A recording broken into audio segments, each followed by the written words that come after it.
разбра ли как се прави кафе? Да. Перфектно, направи едно. Ще го направя тук. Това е добре. Много добре, точно така. Сега искам да видя как се правеше капучино. Можеш ли да го разпениш? Мисля, че е така. Да видим. Много добре. Да. Браво. Много добре. Да видим. Браво, Джулия. Да, добре. Много, много добре. О, добро утро, Але, а ти кой си? Казвам се Джулия, приятно ми е да се запознаем. Джулия, това е Джакомо.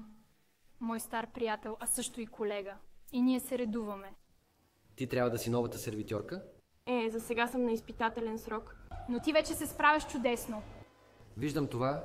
И така, остава по-малко от половин час до отварянето, а днес е понеделник, ясно.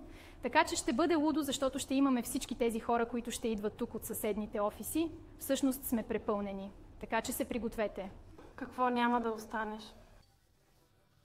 Не, както казах, Джакомо и аз се редуваме, но не се притеснявай, защото те оставям в добри ръце. Ще те гледам отблизо. Аз си тръгвам. Приятна работа, ще се видим по-късно.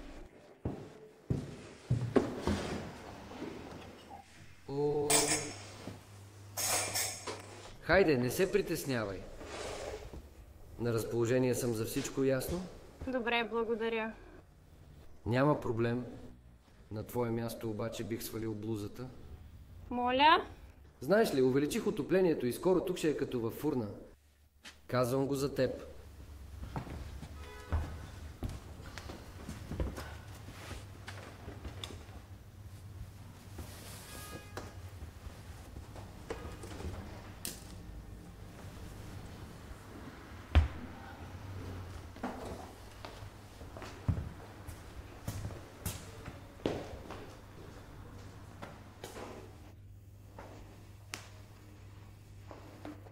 Уморена ли си?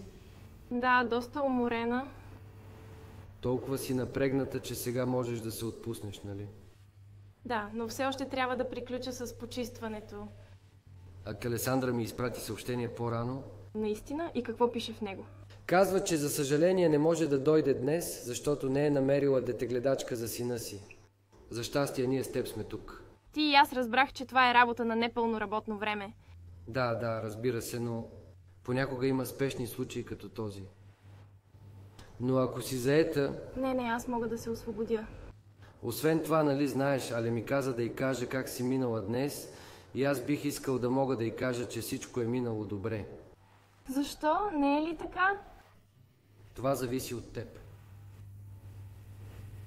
Ето, нека ти помогна. Но какво правиш? Какво правя? Мислех, че ще разбереш. Да, разбирам твърде добре. Тръгвам си и ще докладвам всичко на Алесандра. Заповядай.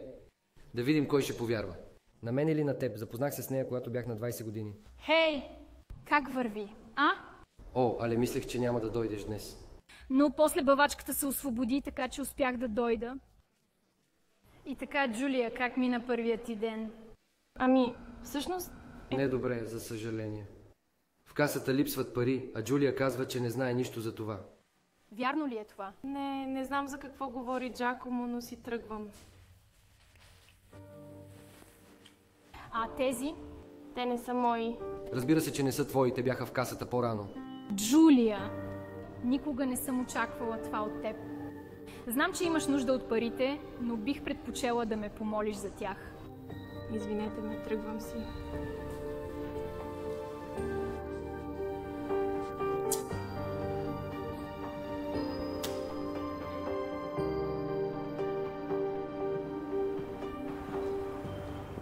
Здравей, Джулия.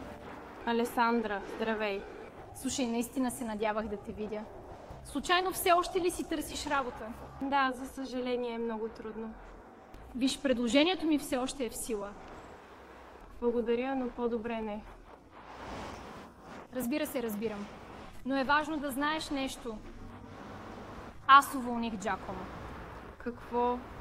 Да, след като си тръгна, реших да инсталирам охранителна камера. Джакомо крадеше от касата. Така че ти дължа извинение. Всичко е наред, наистина. Но не е само това, има и още нещо. Видях някои неща на записите. След теб имахме още едно момиче на изпитателен срок и можех да видя със собствените си очи някои от нагласите на Джакомо. Наистина съжалявам. Не е по твоя вина, не се притеснявай. Не, обаче до някъде е така, защото като началник трябваше да го осъзная по-рано. А като приятел, знаеш ли, трябва да се науча да избирам по-добре приятелите си. Както и да е, какво ще кажеш? Искаш ли да се върнеш и да работиш за мен? Би било хубаво, да. Чудесно.